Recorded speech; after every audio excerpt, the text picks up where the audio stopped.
parler de la portée de nos paroles. Il y a une grande puissance dans la portée de nos paroles. Regardons dans le livre des Proverbes, au chapitre 10, versets 11 à 21. Proverbe 10, 11 à 21. La bouche du juste est une source de vie, mais la violence couvre la bouche des méchants. La haine excite des querelles, mais l'amour couvre toutes les fautes. Sur les lèvres de l'homme intelligent se trouve la sagesse, mais le bâton est pour le dos de celui qui a dépourvu de sens. Les sages tiennent la connaissance en réserve, mais la bouche de l'insensé est une ruine prochaine. La fortune du riche est une ville forte.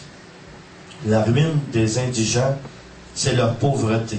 Le gain du juste est pour la vie. Le revenu du méchant est pour le péché. Celui qui garde l'instruction prend le chemin de la vie, mais celui qui oublie la réprimande s'égare. Celui qui dissimule la haine a des lèvres fausses, et celui qui répand la calomnie est un insensé.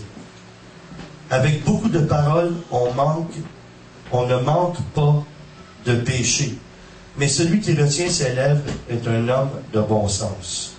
La langue du juste est un argent de choix. Le cœur des méchants a peu de valeur. Les lèvres du juste conduisent beaucoup d'hommes, et les insensés meurent par manque de sens. On ne lit pas souvent ça, les proverbes, c'est vraiment une richesse extraordinaire. Il y a tellement, seulement dans un texte comme ça, j'aurais pu prendre un seul verset et enseigner à partir d'un seul verset. Mais j'en ai lu plusieurs pour qu'on puisse méditer sur tout ce qui est là. Et ce serait bon même de le prendre en note, Proverbe 10, 11 à 21, et de le méditer, de le lire d'une façon quotidienne, si on peut, pour laisser vraiment entrer en nous ce qui est écrit, ce qui est dit, ce que Dieu nous dit à travers sa parole. Donc les paroles que nous disons aujourd'hui continuent à vivre. Est-ce que vous saviez ça? Ici, il y a une image d'un prédicateur parce que c'est des bonnes paroles qu'il a semées et ça continue à vivre. On reconnaît Billy Graham. Mais il y a d'autres sortes de paroles aussi qui continuent à vivre. Des paroles qu'on a semées, des paroles qu'on a dites, où on a regretté de les avoir dites. Alors, il faut faire attention à ce que nous disons, parce qu'un jour ou l'autre, nous devons faire face aux conséquences ou à l'effet de la bénédiction de nos paroles. Bon, c'est certain qu'on aime mieux faire face aux bénédictions qu'aux conséquences de nos paroles. Mais il y a des paroles que l'on dit, que l'on peut vivre la conséquence pour le restant de nos jours. Il y a un ami à moi, je ne rentrerai pas dans les détails, mais à cause d'une seule phrase qu'il a prononcée dans un discours de prédication, son ministère a été ruiné, ou presque mis à rien. Quelqu'un qui avait un des plus grands ministères. Et ça a pris une seule phrase où il a apporté un soupçon de condamnation sur quelqu'un et ça l'a suivi toute sa vie. Aujourd'hui, les gens se souviennent un peu moins de cette personne-là, mais c'est pas long que si on mentionne le nom, ça revient vite. Et on se souvient du côté négatif, malheureusement, plus souvent que tout le bien que la personne a fait. Elle a fait beaucoup, beaucoup, beaucoup de bien. Beaucoup plus de bien que de mal. Mais une seule phrase. Qui ici n'a pas dit quelque chose un jour sous l'impulsion de la colère, puis plus tard le regrette? Parfois, on le regrette toute notre vie. Mais il y a des paroles aussi, heureusement, de semences de bénédiction qu'on dit, et on en récolte des fruits toute notre vie aussi. Je pense seulement à l'éducation de nos enfants, ceux qui ont des enfants.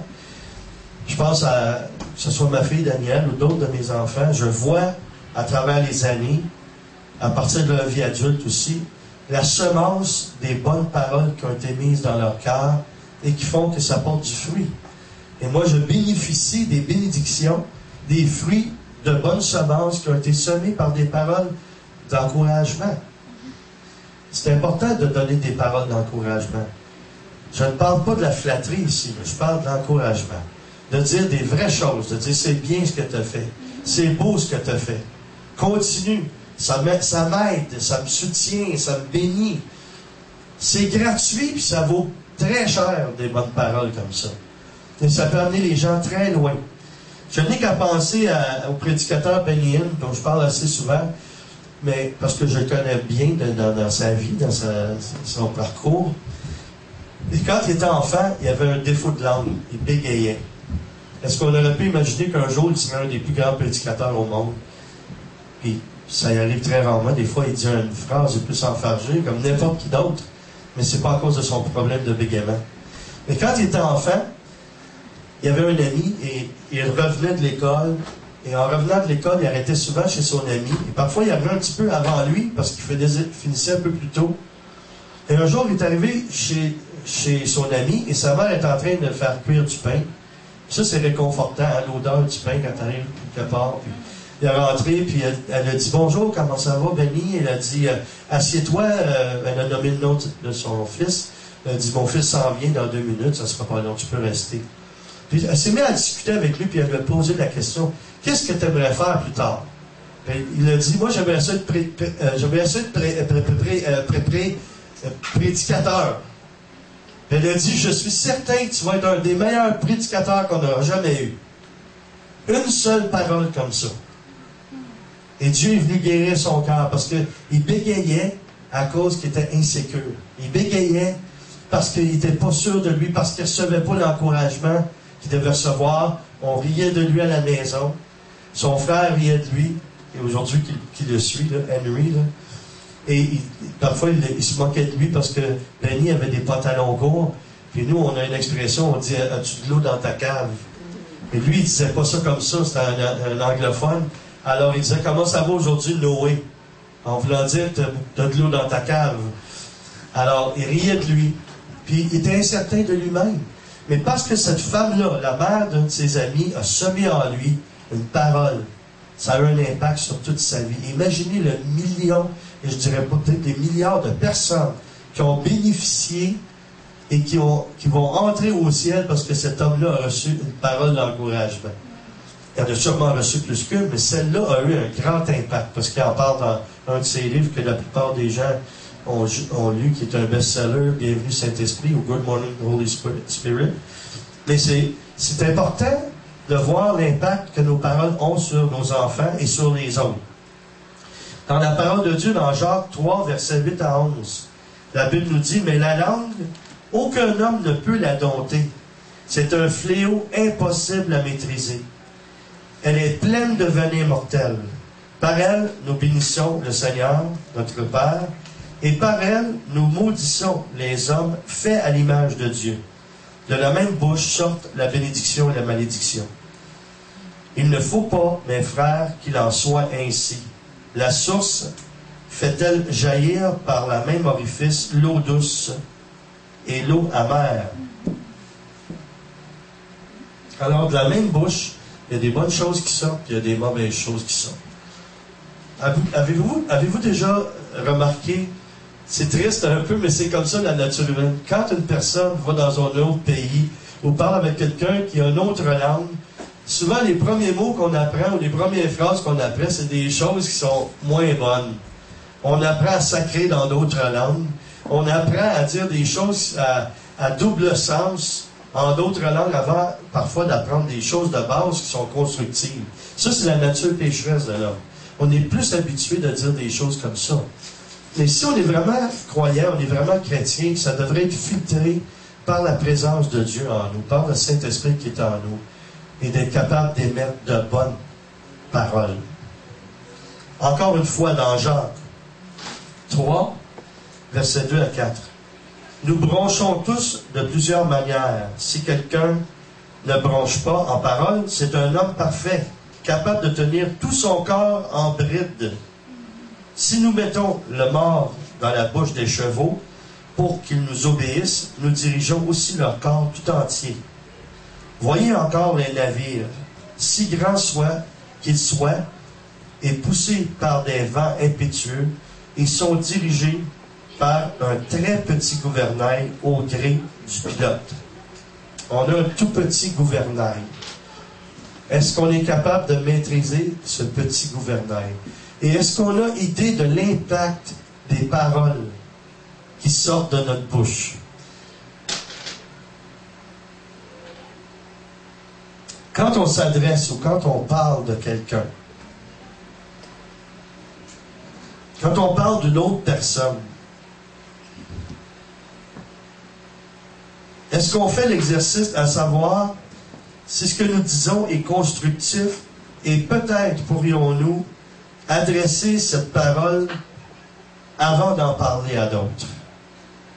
Alors, il y a un grand danger quand on fait ça, de parler de quelqu'un qui n'est pas présent et de rapporter des choses. C'est très dangereux. Ça peut détruire la réputation de quelqu'un. Ça peut détruire la vie de quelqu'un. Vous savez, les phrases « j'ai entendu dire »,« j'ai entendu dire », et est-ce que tu savais que... Et parfois, on n'a pas la source. Et ce qui peut détruire aussi, c'est qu'on distorsionne, ou on fabule, ou on transforme des faits qui nous ont été rapportés. Et ça nous arrive parfois à cause de notre éducation. Ça nous arrive parfois à cause de notre arrière-plan. Ça nous arrive à cause de toutes sortes de formations que l'on a et on ne filtre pas. C'est pas filtré par Dieu. Ça devrait être filtré par Dieu. Quand ça nous arrive dans la tête ou quelqu'un nous dit quelque chose sur quelqu'un d'autre, on devrait vérifier. Savez-vous une chose que j'apprends à faire avec le temps? C'est une chose que si on peut l'apprendre le plus vite possible, tant mieux. J'ai tellement de gens qui me rapportent des choses, là. Plus tu côtoies des gens, plus tu peux entendre des choses sur les autres. Il y a une chose que j'ai fait, ça fait longtemps que je le fais, mais je dois apprendre, j'ai peut-être eu une faille dans ce qu'on appelle la confiance, parce que j'ai été trahi souvent quand j'étais plus jeune, à cause du milieu dans lequel j'étais. À cause de ça, j'ai eu de la difficulté à faire confiance, et comme chrétien, ça fait des années que je m'exerce à faire confiance. Et je me fais trahir encore, malheureusement. Peut-être trop souvent, mais je pardonne. J'exerce la miséricorde, mais je prie pour les gens pour qu'ils puissent s'exercer à ne pas avoir des comportements comme ils ont.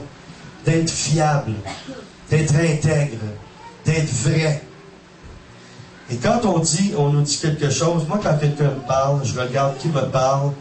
Si je ne le connais pas, c'est certain que j'ai une plus grande réserve.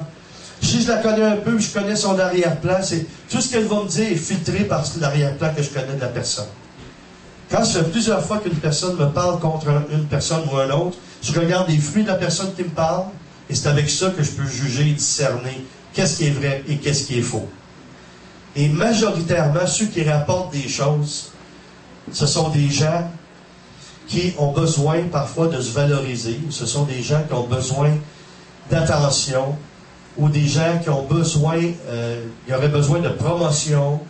Et c'est une façon qui est malhonnête de manipuler. Un jour, je vais parler de ça. J'aimerais enseigner sur ça. J'ai fait une étude, à partir aussi de la psychologie, sur le profil des manipulateurs. Est-ce que je peux vous dire qu'il y a beaucoup de monde qui sont manipulateurs? Beaucoup plus que 50%? Et des fois, c'est inconscient aussi. Parce que quand on était enfant pour obtenir des choses, si on a toujours obtenu ce qu'on voulait, on a gardé la même façon de faire, on est des adultes, on le fait encore. Mais on a besoin d'être libéré de ça. On a besoin, parce qu'on n'est pas là pour... On ne devrait pas manipuler, on devrait être vrai, intègre, et on devrait dire les vraies choses aux gens. Et la vérité nous rend libres. C'est ça que Jésus a dit. Alors, parce qu'il y a des conséquences aux paroles que l'on dit pour obtenir ce qu'on veut. On pense qu'on est gagnant parce qu'on a réussi à avoir ce qu'on voulait. Et on peut payer un prix très élevé, même si on pense qu'on a gagné. Il y a des gens qui pensent qu'ils gagnent tout le temps, mais en bout de ligne, il leur arrive des choses qui se demandent pourquoi ça m'arrive à moi. Mais ce sont les fruits de ce que tu as fait. Pendant que j'étais au Lac-Saint-Jean, j'ai eu une journée ou deux de repos, j'ai regardé la télévision, il y avait un programme dans une station chrétienne, et j'ai trouvé ça très bon. C'était une émission sur comment séduire les femmes. Et c'est assez particulier. Comment séduire les femmes? Il y a des écoles de séduction. Et ils expliquaient ça dans l'émission chrétienne pour mettre les femmes en garde, ou même mettre les hommes en garde aussi, contre cette forme de manipulation. Et moi, je réalisais, à chaque fois que j'écoute quelque chose comme ça, j'apporte toujours ça devant Dieu, et je dis, Seigneur, tu as quelque chose à m'enseigner là-dedans. Et ces formes de séduction-là existent, et c'est pas toujours conscient, chez les croyants aussi. Et c'est à travers des paroles, la puissance des paroles qui sont semées dans les gens. Je vais vous donner un exemple de ça. Et je vous dis ça, c'est pour le dénoncer. Et la plupart des hommes qui témoignaient, tous les hommes qui ont témoigné là-dedans, avaient suivi ces cours-là, et avaient eu de la réussite auprès des femmes, mais étaient extrêmement malheureux. Et le résultat de ça, c'était qu'ils étaient vides, parce qu'ils réalisaient que les femmes avec qui ils avaient été ne les aimaient pas pour qui ils étaient. C'était seulement quelque chose de sexuel, puis après, c'était vide. Ils étaient vides et ils n'avaient pas connu l'amour. Et ça avait apporté vraiment de l'angoisse, de l'anxiété, toutes les conséquences dans leur vie. Mais je vais vous donner un exemple de ce qu'ils racontaient. Et c'est pour ça, quand je vous parle, et je ne veux pas être trop dur avec ceux qui sont responsables d'Église ou autre chose, mais je crois que Dieu veut faire du ménage dans l'Église, puis il faut que la vérité soit faite et que la lumière soit faite. Les mêmes techniques de séduction sont appliquées, mais peut-être inconsciemment, mais on a appris ça en entendant une personne ou une autre personne qui a une technique de prédication et que ça s'infiltre dans ses façons de faire. Je vous donne un exemple. Si je commence à dire qu'on va faire maintenant une offrande, on va prendre une offrande, et je commence à vous dire que Dieu m'a dit qu'il y a des personnes ici qui vont donner tel montant. Savez-vous ce que c'est, ça? C'est la même manipulation et c'est la même forme de séduction. Et je vais vous dire comment ça fonctionne. Le corps humain, notre nature a été créée avec un conscient et un inconscient, ou un subconscient. Si on répète plusieurs fois un mot, il s'enregistre dans notre subconscient. Et une série de mots vont produire un résultat. Alors, si je commence à dire, Dieu me montre ici qu'il y a tant de personnes qui vont faire un don de 50 $. Bon, là, il y a des gens qui vont réagir à ça. Ils vont dire, je trouve que, bon, je ne sais pas pourquoi il dit un montant comme ça. Mais là, je vais laisser passer, puis là, je vais vous parler un peu d'autre chose, puis là, je vais revenir. Encore avec le 50 $. Là, ça vient d'enregistrer dans votre subconscient. Et éventuellement, d'ici la fin du service, plusieurs vont donner 50 $ qui n'avaient peut-être pas les moyens de donner, ou qui vont le donner parce qu'ils se sont sentis poussés. Et parfois, on dit que c'est les émotions, mais c'est plus que les émotions. C'est une manipulation dans le cerveau de l'être humain. Et il disait dans cette technique-là, vous savez pourquoi je vous dis ça? Parce que Dieu m'a révélé ça à travers cet enseignement-là sur la psychologie. C'est très fort. Et c'est pour ça qu'il y a des gens qui sont amenés dans la déception. Et qui disent, moi j'ai donné ma dîme, ou j'ai donné de l'argent, j'ai donné à l'Église, là je donne plus parce que je me suis fait abuser. Mais ils ne savent pas qu'ils se sont fait manipuler, c'est plus qu'abuser encore. Parce qu'on a joué dans le subconscient. C'est grave ça. Et pourquoi je vous dis ça, c'est toujours à propos de la puissance des paroles qu'on utilise. Alors il disait que si tu voulais séduire quelqu'un, tu disais des mots, par exemple, si c'était parce que ton but c'était d'avoir une relation sexuelle avec quelqu'un, tu semais des mots, des phrases érotiques. Alors, tu pouvais dire à une femme, tu es très belle, j'imagine que, bon, je n'irai pas dans les détails, que, bon, légèrement vêtue, etc. Bon. Alors, ça commence comme ça. Un peu plus tard, là, la personne va dire un autre type de phrase qui a encore un lien avec ça. Et même dans des positions physiques, non verbales, de montrer une forme de signe ou de symbole que l'être humain, que le cerveau va capter et décoder comme étant quelque chose de sexuel ou d'érotique. Et ça enregistre un message. Et une fois que le message est enregistré, alors tout ce que la personne avait à faire, ou l'homme qui voulait séduire une femme, là, il va simplement dire, est-ce que tu voudrais qu'on passe à ton appartement prendre un petit quelque chose, un petit café ou qu'importe. Puis là, la femme, elle suivait sans problème. Et même l'homme, s'il n'était pas séduisant, il pouvait avoir n'importe quelle femme qu'il voulait, même les plus belles femmes. Et il donnait une autre chose aussi. Et dans l'Église, malheureusement, il y a des choses comme ça qui se produisent. Exemple, il disait que pour séduire une femme, il y avait une cible.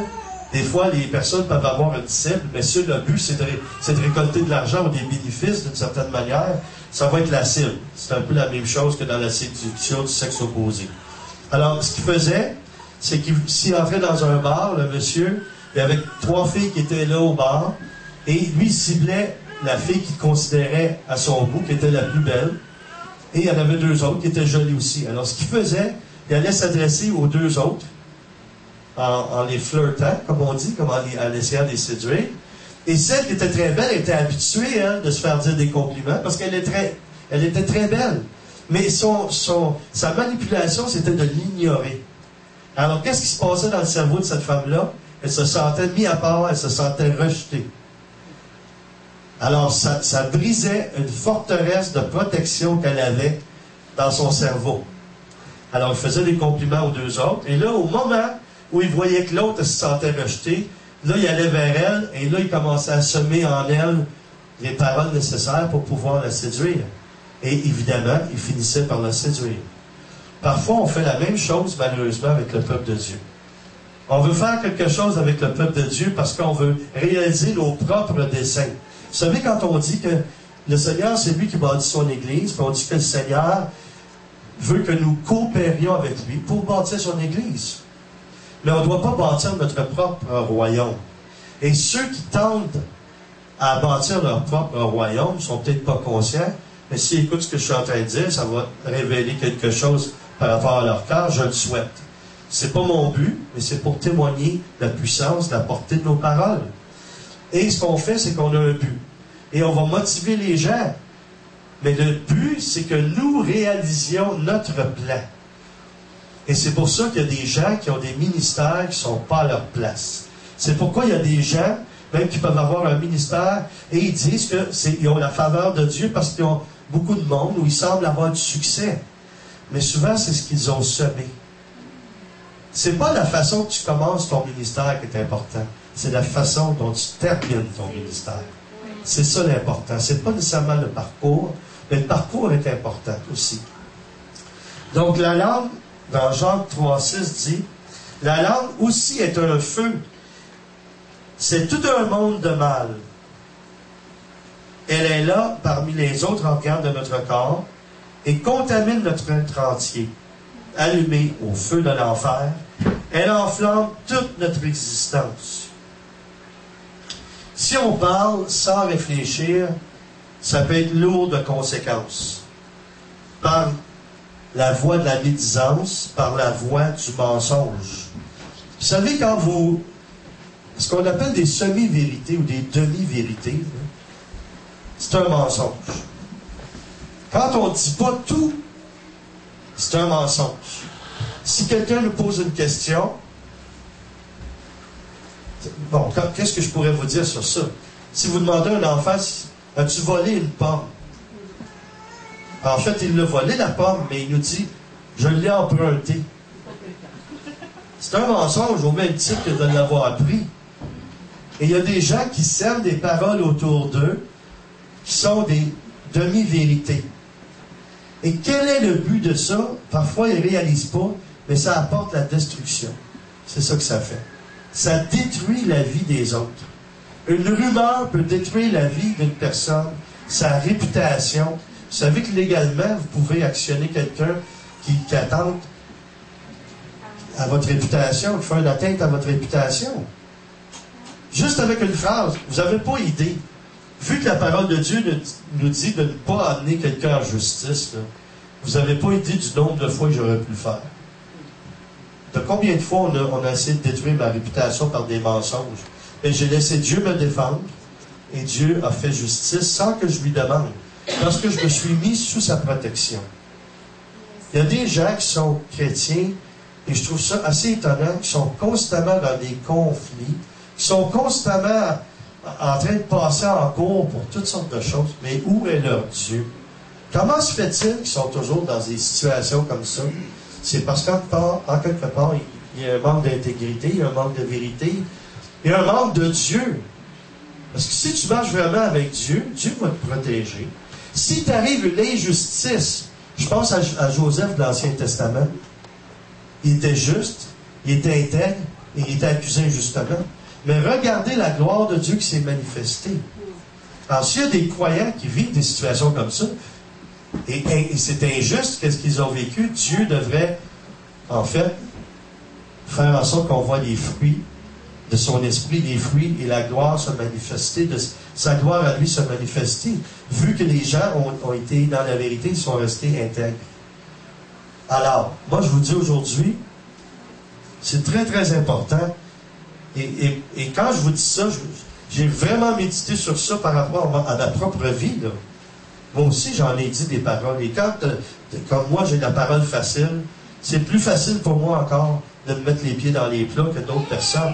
Mais il y a des personnes qui parlent beaucoup moins que moi, qui se mettent les pieds dans les plats beaucoup plus souvent que moi aussi. Parce que je parle beaucoup, mais je réfléchis avant de parler. Il y a des gens qui parlent beaucoup et qui ne réfléchissent pas avant de parler. Il y en a d'autres qui parlent peu et ils ne réfléchissent pas non plus. Alors, ça crée des conséquences. Alors, est-ce qu'on veut vivre selon les paroles qui ont été prononcées sur nous? Les bonnes? Oui. Les mauvaises? Non. Les prophéties qui sont bonnes? Oui. Celles de la part de Dieu, directement ou par des hommes de Dieu ou des femmes de Dieu? Oui. Celles de la part des hommes inspirés de Dieu? Oui. Et celles non inspirées? Bien sûr que non. On veut que les paroles qui viennent de Dieu s'accomplissent sur nous. On veut que les paroles qui ne viennent pas de Dieu, mais on a mis l'étiquette de Dieu, ne se réalisent pas. Vous savez, j'ai prié plusieurs fois avec des personnes qui sont venues me voir en pleurs en disant qu'ils avaient reçu une prophétie d'un prophète ou d'une prophète, et j'ai dû les libérer des paroles qui ont été semées en eux. Parce que ces paroles-là, quand tu crois qu'ils viennent de Dieu, tu les reçois d'une façon consciente, mais ils sont enregistrés dans ton subconscient. Et ils ont un effet sur beaucoup de choses que tu fais dans ta vie. J'ai entendu dire déjà, et c'est de source sûre, là, c'est pas quelqu'un qui m'a raconté ça, je l'ai entendu directement de ces personnes-là. Des jeunes gens, dans la vingtaine, entre 20 et 30 ans, partir aux États-Unis pour aller dans un collège biblique, pour être formés, parce qu'on leur a dit qu'il y avait un grand ministère, et ils sont revenus de là sans le sou et aucune porte ouverte. Et tout ça à partir d'une prophétie qui leur a été donnée. Moi, je ne ferais pas ça, en tout cas. Et qu'est-ce qui fait ça?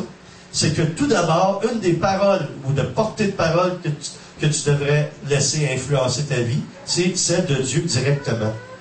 Moi, les prophéties que je reçois, je n'ai pas reçu aucune prophétie de Dieu jusqu'à maintenant qui ne m'avait pas été révélée par Dieu lui-même avant. Parce que pour moi, des prophètes, ce sont comme des indicateurs d'affiches d'autoroute. C'est pour nous rappeler que tu es toujours sur le bon chemin. Continue. Et là, il y a un petit rajout d'encouragement qui est dit, mais en fait, le message, tu l'avais déjà en toi. Quand tu as rencontré Dieu, Dieu a semé un message en toi par rapport à ton appel. Et toutes les autres paroles que tu vas recevoir dans ta vie par des prophètes, si vraiment c'est Dieu, quand c'est Dieu, ça confirme ce que tu as reçu. Ça t'envoie toujours vers le chemin que Dieu t'a déjà dit. Alors, si quelqu'un te dit, moi, Dieu m'a dit que je serais appelé aux nations et à prêcher partout, mais la personne n'a aucun ministère actuellement et ne fait rien qui l'emmène dans la direction où Dieu voudrait l'amener selon la prophétie, mais il faut réajuster. Il faut réajuster et il faut vérifier aussi auprès de personnes qui, moi je dirais, qualifiées. Si quelqu'un me dit, j'ai reçu une prophétie de quelqu'un, et moi je suis leur pasteur, mais que ces personnes-là n'hésitent pas à venir me parler et me dire, moi j'ai reçu cette parole-là, et je vais vérifier avec eux, à savoir, quand tu as rencontré le Seigneur, quand tu as commencé à cheminer, est-ce que Dieu t'a déjà fait signe par rapport à ce qui vient d'être dit? Si quelqu'un me dit non, mais c'est parce que c'est pas de Dieu. Et vous savez qu'il y a des prophètes qui sont parfois influencés à dire des choses qui ne sont pas de Dieu pour faire prendre une direction à quelqu'un qui favoriserait le ministère de quelqu'un d'autre. C'est dangereux. La parole, ça a une grande puissance. La parole que Dieu va mettre à travers quelqu'un fait en sorte qu'on est créateur avec lui. Ça crée quelque chose. Dieu m'a donné, je lui rends grâce pour ça, mais Dieu m'a donné d'être, j'allais dire, co-créateur, mais vous l'êtes tous. Parce que notre parole crée. Quand Dieu a parlé, il a créé toutes choses, c'est par sa parole qu'il a créé toutes choses. Même chose pour nous. Quand on dit quelque chose, ça crée quelque chose. Si une femme vient me voir et elle me dit, « Ouais, j'ai un tel problème, et elle me dit, j'ai telle maladie, supposons que je peux pas enfanter, c'est un exemple, là. C'est déjà arrivé. Et Dieu me dit, dis à cette personne-là qu'elle va enfanter, elle va enfanter. Sachez, par exemple, que si vous recevez une parole inspirée de Dieu, qu'il y a un ajustement à faire par rapport à cette parole-là, vous devez vous aligner avec Dieu et sa sainteté. Si vous ne faites pas ça, oubliez toutes les prophéties que vous avez reçues. Elles ne se réaliseront pas parce que vous ne marchez pas dans la sainteté et la sanctification que Dieu veut. C'est dommage, mais c'est comme ça. Et ça, c'est la vérité. C'est pour ça qu'il y a des gens qui vont me dire, « Moi, j'ai reçu beaucoup de prophéties que je ferais telle chose ou telle autre chose dans le ministère. » Oui, mais tu vis avec quelqu'un, puis c'est pas ta femme. Tu es dans l'illégalité, dans ton travail, il y a quelque chose que tu fais, tu es dans l'illégalité. Tu ne payes pas tes taxes, tu ne donnes pas ta dîme. Et là, je ne dis pas ça d'une façon religieuse, parce que moi, ça me dépasse de voir, de ne pas comprendre qu'un chrétien ne comprend pas que ce n'est pas sa dîme que Dieu lui demande. C'est au fait tout ce qu'il doit donner. Avec Jésus, c'est le 100%, c'est pas 10%. C'est plus encore. Puis parfois, il y a des tiraillements. Moi, on me dit ça, en tant que pasteur. « Oh, la dîme, c'était l'Ancien Testament. » Ben oui. Puis le salut, c'est dans le Nouveau. Alors, t'es sauvé, comporte-toi en sauvé. Moi, c'est comme ça que je vois les choses. Si tu es un sauvé, la Bible a dit que dans les premiers temps de l'Église, ils mettaient tout en commun, personne ne manquait d'aucun bien. Pourquoi? Parce qu'on arrête de se regarder soi-même. Mais quand on commence à tirailler à cause de la dîme, à cause des offrandes, c'est parce que je suis désolé, tu te regardes, tu ne penses pas du tout aux besoins des autres. Dieu veut que tu sois généreux, généreuse. Dieu veut que tu ouvres ton cœur aux autres. Ça dit, même si un pauvre te demande, ne ferme pas tes entrailles, ne lui ferme pas ton cœur, mais donne-lui. Tu n'es jamais perdant quand tu donnes, surtout si tu es en règle avec Dieu. Et là, je ne veux pas être sur la loi, parce que oui, on marche aussi sous la grâce. Mais la grâce, c'est encore mieux. On a encore plus de bénéfices à être généreux et à bénir les autres sous la grâce. Parce que Dieu va nous donner encore plus. Et on ne le fait pas dans le but de recevoir. Il ne faut jamais le faire dans le but de recevoir. Il faut le faire dans le but d'obéir à Dieu dans l'amour. Et de savoir que Dieu nous aime. Et parce qu'il nous aime, j'aime les autres. Et parce que j'aime les autres, je leur fais du bien. Si on comprend ça, ça change toute la perspective. Il n'y a pas le sens de l'obligation. Donc, c'est la même chose par rapport à la portée de nos paroles. Nos gestes sont aussi une partie de la confirmation de nos paroles. Si quelqu'un dit quelque chose et ne tient pas ses promesses, comment Dieu va confier à quelqu'un des tâches importantes s'il n'est pas fidèle dans les petites choses? Vous savez, Jésus, il avait raconté une parabole de 2 fils qui avait dit qu'il y en a un qui disait non, puis il le faisait. L'autre disait oui, mais il ne le faisait pas. C'est tellement parfait cet exemple-là, parce que c'est la réalité. On dit, on émet des paroles, ah oui, je vais le faire, je vais le faire. Oui, je vais le faire. Et c'est pas fait.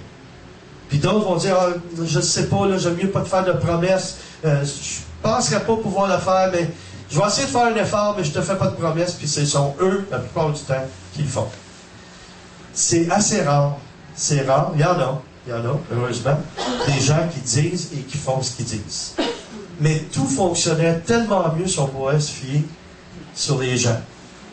Et quand on est en direction, quand on est responsable d'un ministère ou responsable même des parents familiales, quand on demande à nos enfants de faire des choses, c'est aussi banal que de sortir les vidanges. Et là, tout à coup, là, on est pris avec une situation où on a tellement de vidanges qu'on ne sait pas où les placer parce que le camion a passé, puis s'il passe aux 2 semaines, t'es mal pris. Tout ça parce que tu as demandé à un de tes enfants de les sortir, puis oui, je vais le faire, oui, je vais le faire. Mais un jour, ça va avoir des conséquences, parce qu'eux-mêmes, ils vont vivre la même chose avec les enfants. Ce qu'on dit ou ce qu'on fait avec nos enfants, un jour ou l'autre, on le vit nous aussi. Ça a encore une portée. Les paroles qu'on a semées. Moi, je peux parler dans ma propre vie, mes parents, ma mère, mon père. Si j'ai réussi à faire plusieurs choses aujourd'hui, c'est parce que quand j'étais jeune, ils m'encourageaient. Tu joues bien, tu chantes bien, tu vas aller loin. On a semé en moi des paroles, de bonnes paroles. Et ma famille est fière de moi. Ma sœur qui est aux États-Unis est fière de moi. Elle parle à son entourage de moi. Mon frère fait ceci, mon frère fait cela. Mais c'est parce qu'elle est contente, elle est fière. Mais elle voit le résultat de la semence. Même chose, elle a semé en moi. Je trouve que c'est beau ce que tu fais, mais c'est pas de flatter. Il faut faire attention, il ne faut pas aller trop loin. Si tu dis à quelqu'un, ah, t'es le chanteur le plus extraordinaire que j'ai jamais entendu, peut-être c'est parce que c'est quelqu'un de ta famille. Peut-être de dire, t'es un chanteur extraordinaire, là encore, c'est pas mal. Mais si t'es la mère de Céline Dion, puis tu dis ça à ta fille, ça a une réalité. Alors, c'est la même chose dans ma propre vie. Je sais quand même faire la part des choses. Et j'ai compris assez vite qu'on ne peut pas plaire à tout le monde, et c'est pas tout le monde qui va aimer qui on est, ce qu'on fait. Mais les gens sont capables, même si on n'est pas dans le style de personne pour eux, ils vont quand même reconnaître, mais cet homme-là ou cette femme-là a du talent. Ça paraît qu'elle a du talent. Et ce qui confirme ça aussi, c'est ceux qui veulent qu'on soit utilisé. Ça confirme aussi. Si on se dit, ah, moi, j'avais à cœur d'avoir une carrière internationale, mais tu ne sors jamais de la ville de Granby, ça résume la chose. Ça ne veut pas dire que tu n'as pas le potentiel pour ça. Mais ça serait des confirmations ou ce qui pourrait arriver, des événements, quelque chose pourrait arriver pour que ça agrandisse le cercle où tu te produis. Donc, j'aimerais ça qu'on termine maintenant dans la prière. Et vraiment que Dieu puisse nous aider. Que Dieu puisse nous aider à maîtriser notre langue et d'être capable de dire de bonnes choses à notre entourage, de bonnes choses quand on est en public, pour qu'on soit un témoignage. Vous savez, nous sommes chrétiens, parfois on est dans un resto, puis on parle de toutes sortes de choses chrétiennes qui ont un lien avec les églises ou l'Église. Il y a des gens autour de nous qui peuvent nous entendre. Et si c'est pas positif, soyons attentifs à ça, de faire attention parce que ça peut détruire la foi de quelqu'un, ça peut être négatif pour leur vie. Soyons édifiants dans nos conversations. Alors Seigneur, ce matin, je te prie, aide-moi à garder ma langue et à l'utiliser pour le bien. Merci Seigneur. Merci pour ce que tu as fait de nous. Merci de nous avoir donné l'usage de la parole et qu'on puisse en faire bon usage, Seigneur. Qu'on puisse vraiment être édifiant dans nos propos. Je te prie pour tous ceux qui nous écoutent aussi, Seigneur. Je te prie que ton onction puisse toucher leur cœur. Qu'ils puissent aussi se repentir. Peut-être qu'on a à se repentir aussi des paroles qu'on a déjà dites et qu'on aurait à te demander pardon, Seigneur. Parce que ça a apporté des problèmes, ça a apporté des poids sur les épaules de certaines personnes, des personnes de qui nous avons parlé. Seigneur Père, je te prie de venir par la puissance du nom de Jésus, par la toute-puissance du Saint-Esprit, d'annuler tous les effets négatifs que nos paroles négatives ont pu apporter dans la vie des personnes de qui nous avons pu parler. Délie-les maintenant, Seigneur. Je te prie de nous délier aussi de tous les effets que des paroles négatives ont pu avoir sur nous. Seigneur, nous te prions pour l'unité dans ton corps et pour que cela se fasse, il faut que nous apprenions à parler bien, en bien les uns des autres, à aimer les uns, aimer les autres, comme tu nous dis, comme toi tu as aimé. Et cela peut se faire par nos propos, par nos paroles. Seigneur, que nos paroles aient une portée, qui produisent des miracles, qui produisent des guérisons, qui produisent des conversions. Saint-Esprit, merci pour l'œuvre que tu fais en ce moment dans nos cœurs et dans le cœur de ceux qui écoutent. Seigneur, merci d'apporter la libération. Merci d'apporter la délivrance. Merci d'apporter le salut aussi à ceux qui en ont besoin, qui entendent ce message, Seigneur, aussi loin qu'il va aller. Merci pour ta bénédiction. Et j'appelle par les paroles que je prononce ta bénédiction sur chaque personne qui écoute, sur chacun d'entre nous, Seigneur. Bénis-nous dans tout ce dont nous avons besoin et annule les malédictions prononcées sur nous par les bénédictions que tu fais descendre en ce moment par ta grâce. Amen.